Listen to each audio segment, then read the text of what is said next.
नमस्कार, मैं हूं सलामत अली और स्वागत है आप सभी का हमारे इस खास कार्यक्रम वुमेंस डे स्पेशल पर। आज हम एक ऐसी मेहमान के साथ मौजूद है, हमारे स्टूडियो में मौजूद है, जिन्होंने मुंबई में अपनी एक अलग पहचान बनाई है और पहचान के साथ साथ मुंबई नहीं बल्कि पूरा देश, पूरी दुनिया आज उन्हें जानती है।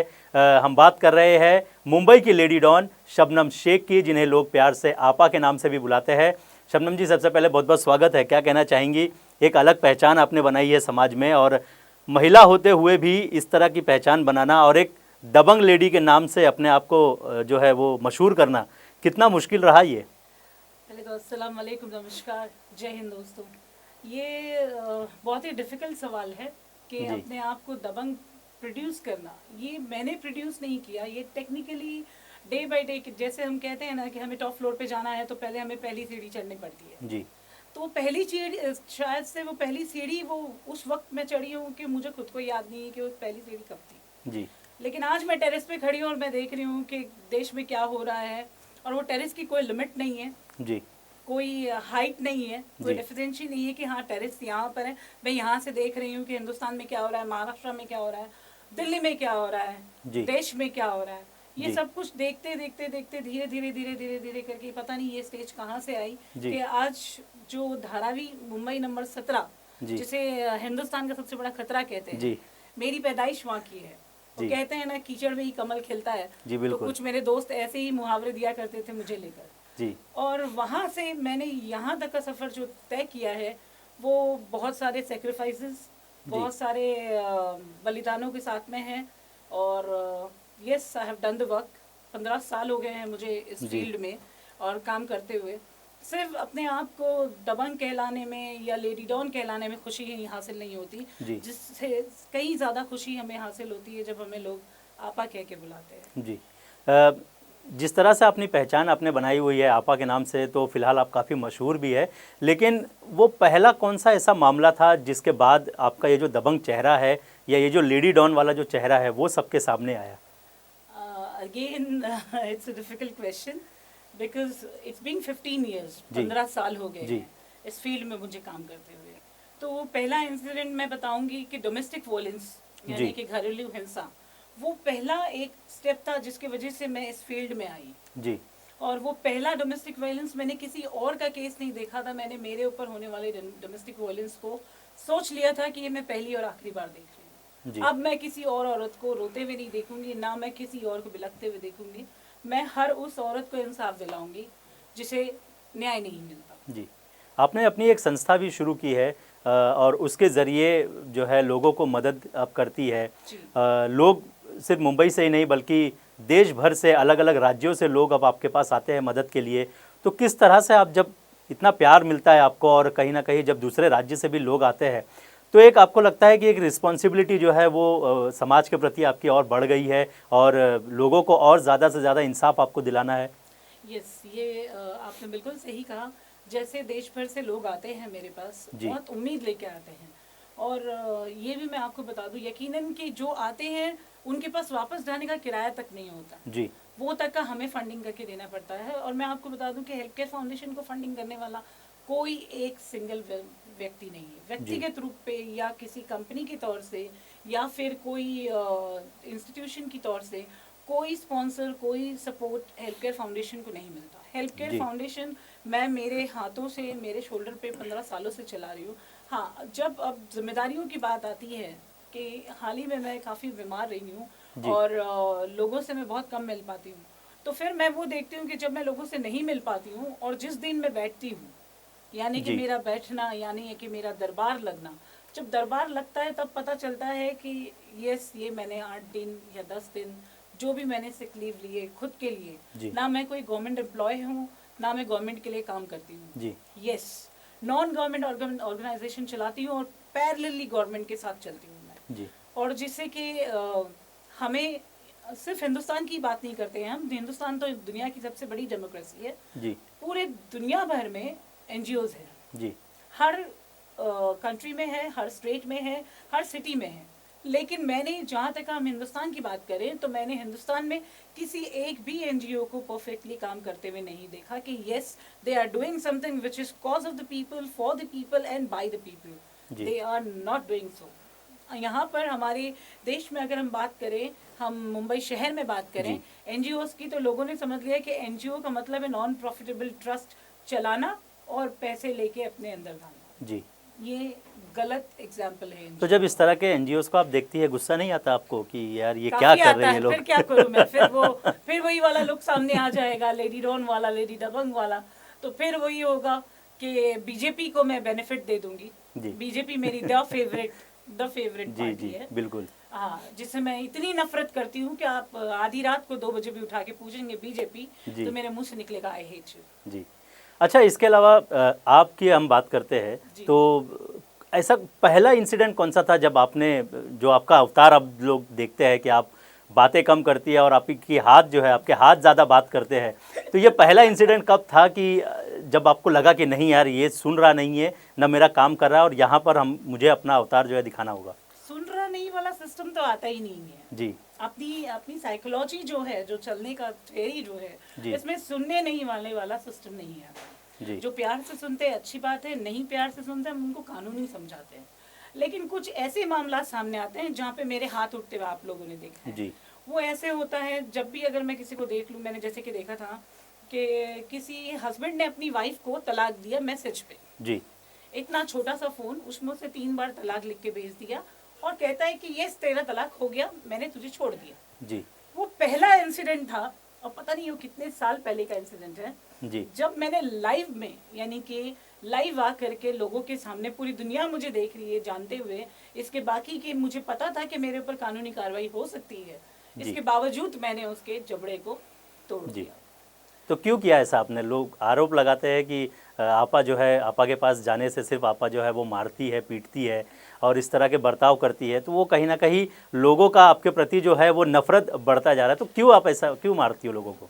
देखो, अगर ऐसा लगता है नफरत बढ़ती जा रही है, तो नफरत उन लोगों के दिल में बढ़ रही होगी जो खुद गलत होंगे। जी जो सही लोग होंगे, क्योंकि मैं आपको एक चीज और बता दूं, जी। आप एक अच्छे पत्रकार हो तो आप राइट्स बनता है कि आप ये जाने जी कि मैं सिर्फ और सिर्फ औरतों के लिए नहीं लड़ती। जी आई फाइट फॉर मेल्स, बच्चों के लिए। डोमेस्टिक वायलेंस तो बहुत छोटा सा सब्जेक्ट हो गया है आज की जी तारीख में, जो कि औरतें कंप्लेन करती थी। जी बट प्रैक्टिकली देखें तो आज 65% मेल्स जी are getting harassed by domestic violence. जी वो अपनी बीवियों से इतना परेशान है क्योंकि बीवियों को पता है एक छोटी सी एनसी, एक छोटा सा कंप्लेन हस्बैंड को पुलिस स्टेशन लेके जाएगा। जी हस्बैंड पुलिस स्टेशन जाने डरता है। जी उसको वो जितना मेंटल हेरेसमेंट कर सकती है वो उतना मेंटल हेरेसमेंट करती है। प्रैक्टिकली जितना पावर्टी दिखा सकती है उतनी पावर्टी वो दिखाती है। जी तो बेसिकली अगर आप कहेंगे कि लोग मुझसे डरते हैं, तो डरेंगे वही लोग मेरे पास आने से जो झूठे हों, जो गलत हों, जी। या जिन्होंने कुछ गलत किया।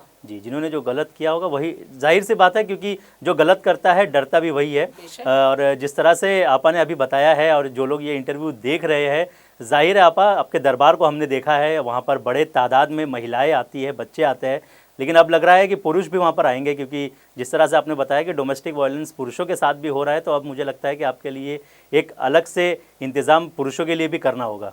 नहीं, बड़ा कॉमन सा है हमारा जी दरबार, चाहे मेल हो या फीमेल हो, सबको एक लहजे से इज्जत दी जाती है जी और उनको मान सम्मान एक लहजे से दिया जाता है और वो कोई डिफ्रेंशिएशन यानी कि कोई भेदभाव नहीं होता है। जी तो दरबार में अभी भी मेल जाते हैं और बहुत बड़ी तादाद में मेल आते हैं।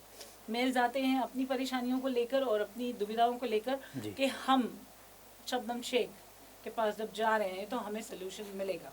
तो अगर मैं वो सोल्यूशन नहीं दे पा रही हूँ, अगर मैं नहीं दे सकती हूँ, तो फिर मुझे मेरी चेयर पे बैठने का हक ही नहीं बनता। जी, ये मेरी मनोबल, ये मेरी जी। आपके पास तो जी, आपके पास वैसे देखा जाए तो हज़ारों के तादाद में लोग आते हैं रोज़। जिस तरह से जब भी आप दरबार लगाती हो तो वहाँ पर बड़ी तादाद में लोग आते हैं। कोई एक ऐसा केस आपको याद होगा कि उस केस को सुनने के बाद या देखने के बाद आपके आंसू निकल गए हो कि इस तरह से भी आज भी समाज में इस तरह के वाक़ये हो रहे हैं? मैं अभी आपको हाल ही फिलहाल वेरी रीसेंट इंसिडेंट बता रही हूँ। अभी इसको 2 महीना भी नहीं हुए हैं जी। चेंबूर आरसीएफ पुलिस स्टेशन में एक श्वेता पाटिल, पीएसआई श्वेता पाटिल, मैं आपसे बहुत जल्दी मिलूंगी पीएसआई श्वेता पाटिल, मेरे पास फिलहाल वक्त नहीं है, मैं अब तक मिल नहीं पाई हूँ। ये ऑफिसर ने एक झूठा केस बनाया एक सीनियर सिटीजन लेडी को किसी का बच्चा गिराने के आरोप में उसे अंदर करवा दिया, जो कि वो लेडी की सगी बहन है जी, जिसका वो बच्चा गिरने का वो झूठा एलिगेशन है। एक्चुअल में ये डोमेस्टिक वायलेंस और मेंटल हेरेसमेंट का केस था, जो केस मेरे पास आया हुआ था। जी। लिली डॉग, लिली को अपने हस्बैंड से ज़्यादा परेशानी हो रही थी, वो मेरे पास आके बहुत रो रही थी।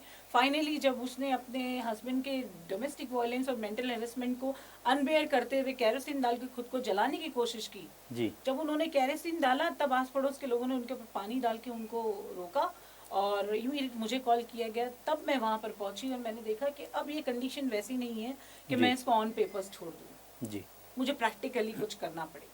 और जब मैंने practically Chembur RCF police station में उसका एफआईआर बनवाया, जबकि मैं पुलिस स्टेशन गई भी नहीं, नाइट जी। राउंड डीसीपी थे हमारे,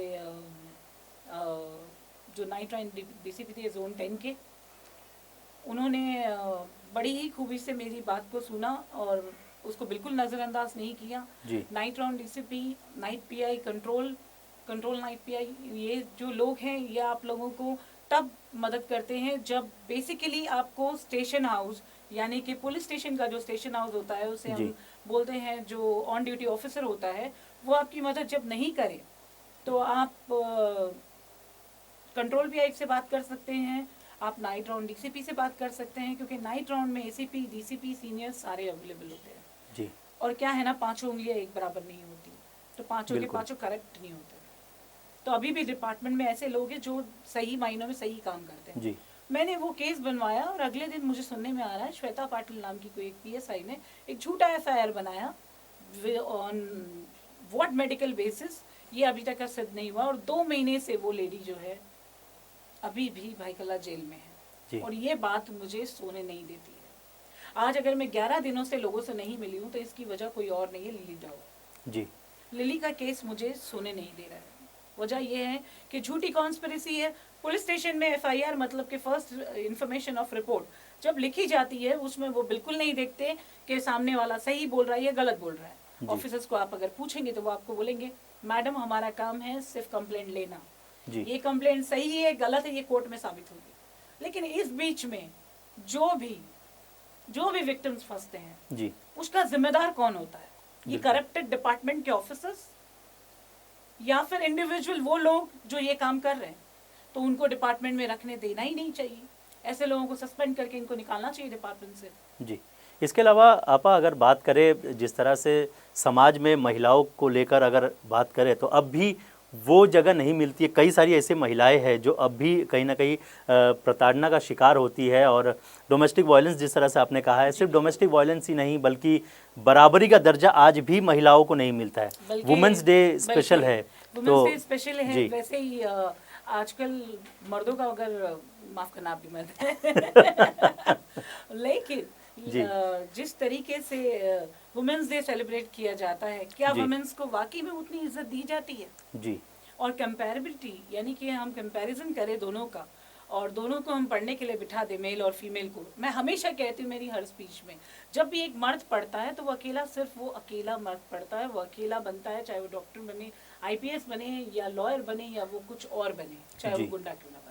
जी। लेकिन एक औरत अगर पढ़ती है तो वो पूरे परिवार को पढ़ाती है, पूरे खानदान को पढ़ाती है और वो अपने साथ में जिम्मेदारी लेके चलती है कि जहाँ वो ब्याह के जाए वो वहाँ पर भी पूरे के पूरे खानदान को जो है अपने साथ में लेकर चलती है और वहाँ भी अपनी शिक्षा का वो उपयोग करती है और वहाँ भी वो पढ़ाती है। जी। तो आज की तारीख में अगर आप कहेंगे कि आपको बेटा होना चाहिए, बेटी होनी चाहिए, तो मेरे हिसाब से बेटी होनी चाहिए। जी। बेटा जब तक बेटा होता है जब तक उसकी शादी नहीं होती। जी।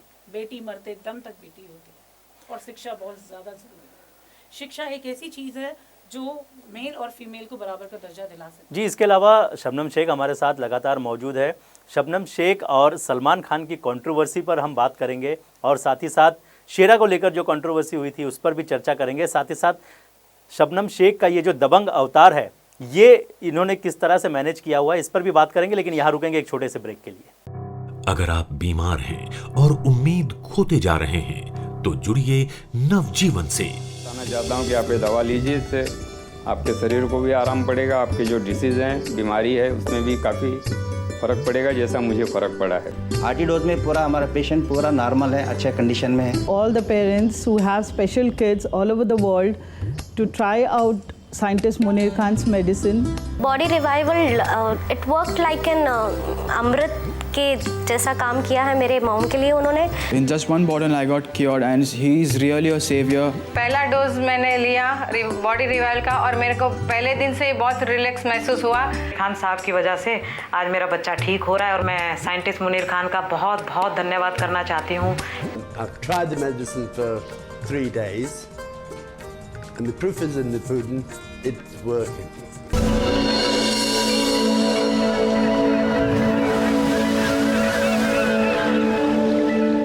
ब्रेक के बाद आप सभी का फिर एक बार स्वागत है। हमारे साथ lady don of the Mumbai Shabnam Shaikh हमारे साथ मौजूद है। शबनम जी बहुत बहुत स्वागत है फिर एक बार ब्रेक के बाद। और साथ ही साथ ये जानना चाहेंगे, ब्रेक पर जाने से पहले हमने दर्शकों को बताया था कि आपका और सलमान खान का जो कंट्रोवर्सी था वो एक्चुअली क्या था, किस तरह से वो कंट्रोवर्सी हुई थी? पहले तो मैं ये बता दूं कि जैसे कि मेरे पास कोई भी कंप्लेंट लेकर आए और कोई भी अपनी कंप्लेंट लेकर आता है तो मैं बिल्कुल नहीं पूछती हूँ कि वो किस दर्जे से बिलोंग करता है जी। तो वैसे ही जुबैर खान नामक का एक व्यक्ति मेरे पास आया था, उसने कंप्लेंट दी कि सलमान खान ने मैनिपुलेट किया, उसको बहुत ज़्यादा परेशान किया, उसकी मानसिक स्थिति खराब की और उसने खुद को ख़त्म करने की कोशिश की, यानी कि आत्महत्या करने का प्रयास किया। लेकिन जब ये केस मैंने हाथ में लिया तो प्रैक्टिकली मैं हर केस को जब मैं लेती हूँ तो मैं उसको पर्सनली इन्वेस्टिगेट करती हूँ। तो जब इस केस को मैंने इन्वेस्टिगेट किया तब पता चला कि जुबैर खान जो है वो कम्प्लीटली झूठ बोल रहा है और सलमान खान के वजह से अगर उसने आत्महत्या की कोशिश की होती तो उसकी MLC बनती, मेडिकल रिपोर्ट बनती, ठीक है, मेडिकल लीगल डॉक्यूमेंट बनते जिसके बेस पे मैं FIR बनाती। लेकिन जब मैं लोनावला पहुंची बिग बॉस के सेट के पास और उस हॉस्पिटल पहुंची जहां पे जुबैर खान को लेके गया था तो पता चला कि ऐसा कोई सीन था ही नहीं। इस बंदे ने कोई नींद की गोलियां नहीं खाई थी और ना ही इसने आत्महत्या का प्रयास किया था। तो मैं जब भी किसी से बात करती हूँ तो मैं सबसे पहली बात यही कहती हूँ कि झूठ से मुझे नफरत है, झूठ मुझे बोलना नहीं है। सच में आप मुझे सच जो बोलोगे मैं सुनने के लिए तैयार हूँ। और सलमान खान के केस में एक बात थी कि जैसे ही सलमान खान के अगेंस्ट में मैंने स्टेटमेंट देना शुरू किया जी, तो उसके बॉडीगार्ड शेरा ने कॉल किया जी, उसने मुझे उठा लेने की धमकी दी। मेरा तो ये कॉल वाकई शेरा की तरफ से था या फिर कोई फेक कॉल था? देखिए फोन पे तो शेरा ही था जी, जहाँ तक मैं जानती हूँ। FIR भी शेरा के ऊपर हुई है जी, अभी तक भी केस जो चल रहा है वो शेरा के ऊपर ही चल रहा है। वो पुलिस का काम है, वो इन्वेस्टिगेट करे कि वो शेरा था या शेरा का भाई था, जी, ठीक है, वो मुझे नहीं पता, लेकिन फोन पे शेरा ही था, सलमान खान ने ही करवाया था ये कॉल। और आज तक की भी जितनी मेरी प्रॉब्लम्स होती है या जितना भी मेरे साथ में कॉन्ट्रोवर्शियल स्टोरी जो चल रही है, कहीं ना कहीं बीजेपी के एक विधायक जो हमारे बांद्रा क्षेत्र के हैं वो है, उनके खास दोस्त सलमान खान हैं जी, ये सारे लोग जो हैं ये मिलके कंट्रोवर्सी करते हैं, ये सारे क्रिमिनल कॉन्स्पिरेसी करके कैसे लोगों को फंसाया जाए, ये सिर्फ इतना ही देखते हैं जी। इसके अलावा शबनम जी बात करें वुमेंस डे की, तो जाहिर है वुमेंस डे पर जब भी वुमेंस डे आता है तो एक दिन के लिए लोग जो है वो मतलब दिखाने का प्रयास करते हैं कि हम कितना रिस्पेक्ट करते हैं महिलाओं की। और लेकिन क्या वाकई बाकी के जो दिन है क्या उसमें वो चीज़ें नज़र आती है? आप खुद बतौर एक महिला है, जब आप निकलती है, जब आपके पास में केसेस आते हैं तो जिस तरह के केसेस आप देखती है, क्या आपको लगता है कि समाज बदल रहा है या अब भी बहुत सारी चीज़ें हैं समाज में बदलाव की? अभी भी समाज में बदलाव की बहुत सारी चीज़ें हैं। सिर्फ वुमेंस डे एक दिन के लिए पूरी दुनिया लग जाती है हैप्पी वुमेंस डे बोलने के लिए कि बाकी के 364 डेज वो वुमेन नहीं रहती, 364 दिन वो औरत नहीं रहती है, वो सिर्फ एक दिन के लिए औरत बनती है जो हैप्पी वुमेंस डे होता है, और बाकी सारे दिन 364 days I am very sorry to say that कि अभी भी औरतों को वो दर्जा नहीं दिया जाता जो उनको मिलना चाहिए। अगर औरतें होंगी ही नहीं, आप देखेंगे calculation of women population Rajasthan, Haryana ये सारे क्षेत्रों में बहुत कम है जी। मर्दों की पॉपुलेशन ज़्यादा है, औरतों की कम है। दे डू द चाइल्ड डिटेक्टिफिकेशन, मतलब वो पहले ही जान लेते हैं कि लड़का हो रहा है या लड़की हो रही है। अगर लड़का हो रहा है तो उसे जन्म होने देते हैं, लड़की हो रही है तो उसका अबॉर्शन करा दिया जाता है जी। मैं वुमेंस डे के दिन ये एक ही मैसेज देना चाहूँगी, चाहे लड़का हो या लड़की, जो माँ है वो खुद एक लड़की है, वो खुद एक औरत है, तो वो चीज़ को ध्यान में रखे और लड़ जाए अपने बच्चे के जन्म के लिए, चाहे उसके लिए उसको मर के मिटना क्यों ना पड़े जी, और अपने बच्चे को वो जन्म दे, चाहे वो लड़का हो या लड़की हो। इसके अलावा शबनम जी, जिस तरह से आपने खुद ने बताया कि कई सारे ऐसे मामले आपके पास आते हैं जहां पर महिलाएं जो है वो अपने जो उनके जो राइट्स है उनका दुरुपयोग करते हैं, उसका भी असर कहीं ना कहीं इन महिलाओं पर पड़ता है जो कहीं ना कहीं चुप रहती है, खामोश रहती है, उनको उनका जो खामियाजा है वो भुगतना पड़ता है। आपको लगता है कि महिलाओं को इस तरह से अपने जो राइट्स है उनका दुरुपयोग नहीं करना चाहिए? बिल्कुल नहीं करना चाहिए जी। वो कहते हैं ना, फिर मैं कहूँगी 5 उंगली एक बराबर नहीं होती, वैसे हर औरत एक जैसी नहीं होती। लेकिन औरतों ने आज का फैशन बना लिया है। आजकल का फैशन तो ये भी हो गया है कि जैसे पति बॉयफ्रेंड गर्लफ्रेंड्स रखते थे और बीवी को बताते थे, उसके सामने बैठ के चैट करते थे। आज मोदी गवर्नमेंट ने वो चीज़ को औरतों के लिए सिद्ध कर दी है। आज औरतें भी वही कर रही हैं जी। वो भी आजकल बहुत स्टाइल में और ट्रेंड के साथ बॉयफ्रेंड रख रही हैं और कह रही हैं छोड़ के बता तो मैं तुझे बताती हूँ। वही हो गया है ना कि कहीं ना कहीं ये दुरुपयोग होने की वजह से ही जी मर्द भी बहुत परेशान हो रहे हैं। जी। इसके अलावा जाते जाते, क्योंकि समय कम है, जाते जाते क्या मैसेज होगा आपकी ओर से वुमेंस डे पर? प्लीज़ पढ़ाइए, एजुकेशन इज मस्ट। जी। I will again repeat the same thing. एक औरत पढ़ती है वो पूरे परिवार को पढ़ाती है, चाहे वो छोटी सी बच्ची क्यों ना हो। लेकिन एक मर्द पढ़ता है तो वो सिर्फ खुद पढ़ता है। तो एजुकेशन इज मस्ट। औरतों को उनका वो दर्जा दीजिए। हर बाप को कहूँगी, जितना बेटे से प्यार करता है बाप, उतना ही बेटी से भी प्यार करना चाहिए बाप को। हर पिता का ये फ़र्ज़ है जी। चाहे वो हिंदू हो या मुसलमान हो या किसी और धर्म के हो। हमारे देश में वो कहते हैं हमारा देश जो है दुनिया का सबसे बड़ा डेमोक्रेसी। तो फिलहाल शबनम शेख हमारे साथ मौजूद थी। लेडी डॉन के नाम से जानी जाती है और दबंग अवतार के लिए काफ़ी मशहूर है। शबनम जी, हमसे बात करने के लिए और वुमेंस डे पर यहाँ हमारे साथ आने के लिए, हमारे स्टूडियो में आने के लिए आपका बहुत बहुत शुक्रिया। तो फिलहाल हमारे इस खास पेशकश में आज के लिए बस इतना ही। तो मुझे यानी सलामत अली और मेरी पूरी टीम को दीजिए इजाज़त। नमस्कार।